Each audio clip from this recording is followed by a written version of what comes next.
Right, got to record it the old-fashioned way. I couldn't find it on YouTube or anything, so here's my appearance on the emergency room. Sorry if it's shaky, I'll try and keep it steady. Let's get it right. You are watching On Demand. Please do not try to vote or enter any competition or other interactivity in this programme, as it may not count and you may still be charged. On today's show, throughout my life I've been a yo-yo dieter, and I've always got to a point where I start to find it difficult. in a short space of time, you lost 14 stone. 9 months since I was getting to the point where I was taking more products each day, and All sorts of things written in the press, stuff online as well. Here we Some go. particular product from America, frightening. I'm just embarrassed. I still look pregnant. People ask me every day, am I pregnant? When's the baby due? My boys are everything, and I just can't be the mum I want to be.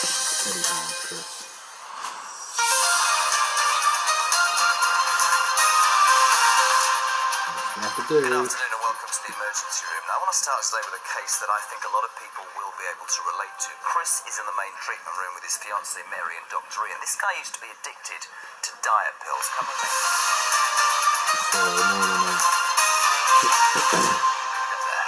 Have you Chris? Nice to meet you. hiya. You all right? Mary? Hi. This for me is fascinating. I want to hear your story, but this centres on diet pills, and as I said just then, I think a lot of people, Ian, will be able to relate to this and will be interested. Let's hear your story. Go back. Why did you start using them, and what have they done to you? Throughout my life I've been a yo-yo dieter, and I've always got to a point where I start to find it difficult. In 2014 I lost 14 stone. Before you decided to take them, Yeah, how much did you weigh? 32 stone 10. 32 stone. How did you hear about them? Did you hear about them online? Did somebody tell you what happened? Promotions are everywhere. They're everywhere. Have you used them as well? I actually did just recently. I wanted to show him what it was like, because obviously he can't see himself. I'd done a day. I just took what he would normally take. Changed the way you felt? Panic. Really? Anxious? Yeah. Palpitations, everything. No, we have to get both sides. In a short space of time, you went from 32 stone to 18 stone. You lost 14 stone. Yeah, 9 months since. And I'd read before that you were consuming, before you took them, 10,000 calories a day. How'd you do that? Well, you don't realise what you're doing when you don't realise how many calories you're taking in. Yeah. Comfort eating? Yeah, comfort is also, for me, when I'm also so strict on myself with the dieting, when I start to come off it, I tend to punish myself with food. It's a way of like self-inflicting harm on myself in a way. There's obviously reasons for that. We'll Yeah. talk to Ian about that. But what did these things do? Because you got to 18 stone, I read, and all of a sudden you were like, I don't feel right. Heart palpitations, I believe. Yeah, I got strong heart palpitations whilst I was going to sleep.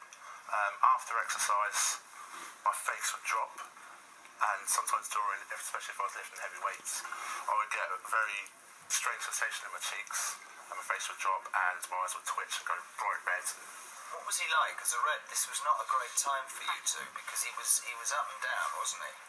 Yeah. The mood changed completely. It was like split personality sort of thing. You know, if he wasn't on them or taking them, it'd be normal. You know, but he'd get more snappy and more angry. It's an addiction. It's a Yeah. need. What made you come off them that? Did you take medical advice? Did you just think, I'm not going to do this, or what? My actual weight, to maintain my weight, became very difficult, and I was getting to the point where I was taking more products each day, and Feeling worse and getting more and more anxious. And obviously, if you take too much caffeine or whatever's in these products, you're not going to be able to maintain what you're doing. So the weight came back off. Okay, I know we're going to do an ECG as soon as you can start that. Ian, there have been all sorts of things written in the press, stuff online as well, some particular product from America, there's a big gelignite or something inside, but frightening. Done this before?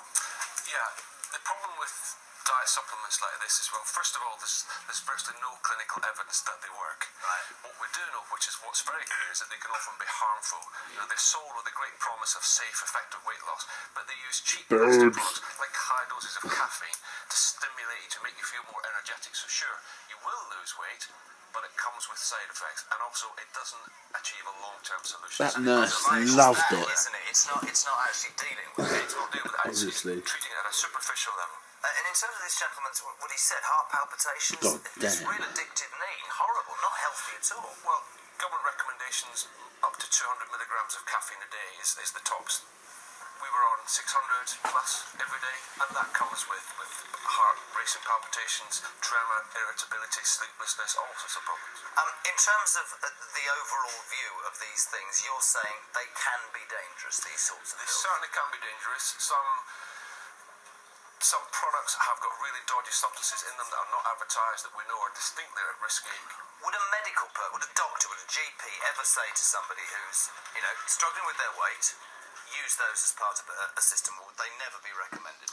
As someone who's worked in weight management for many years, I don't find them very helpful at all. The sort of stuff you can buy over the counter in a pharmacy is probably safe, but not that effective. But buying it over the internet, you're taking a big risk. So with Chris today and ECG Susan's doing, we're looking to see where he's at now, because the one thing he said is since he stopped taking these, the weight's gone back on. You're back up to 28 stone, is that right? I actually hit 32 again. I was starting losing it healthy this So time. actually, right, so that's the most important thing. What do you have there, Puff? Well, we've done some blood tests, and Yes. we've done an ECG, because one of the concerns we have with such a high caffeine intake is heart damage. Quite surprisingly, our cholesterol level is only 3.5, which is remarkably low. You're lucky, and you're a young guy, so you get away with it. Liver function is normal, kidney function is gains normal, have been done at the gym. it's not hypothyroid, underactive thyroid, and full blood count is good. And your ECG is fine. Your heart's racing, but maybe that's just a bit of apprehension at the moment. But there's no sign of heart damage. Yeah. The one thing that is a concern is that when he's been exercising, he gets this sort of numbness, this discomfort. Yes, in the face, yeah. And we've been trying to work out what that might be, and I think it might be because he's hyperventilating. He's struggling to get oxygen after he's exercised, and part of the effect of hyperventilation is to cause you to get this sensation around your mouth. So it's not harmful in itself, but it is indicative of future risks if you're not careful. And in terms of Chris, in terms of looking forward, in terms of wanting to get more healthy, losing the weight, he tried those pills. What would you say as a medical professional? Is it a balanced approach? He knows more about calories in and calories out than most of us, but that isn't solving his problem, and the reason is it's not tackling the underlying issue, which we've discussed and is almost certainly a deep psychological issue. Difficulties with childhood, difficulties with upbringing that we can explore, but in my experience, unless you really dig deep and sort the underlying problems out, you'll never get a long-term solution. That's definitely good The problem advice. to his Oh, come on. So close to the end. This is the second time I tried this.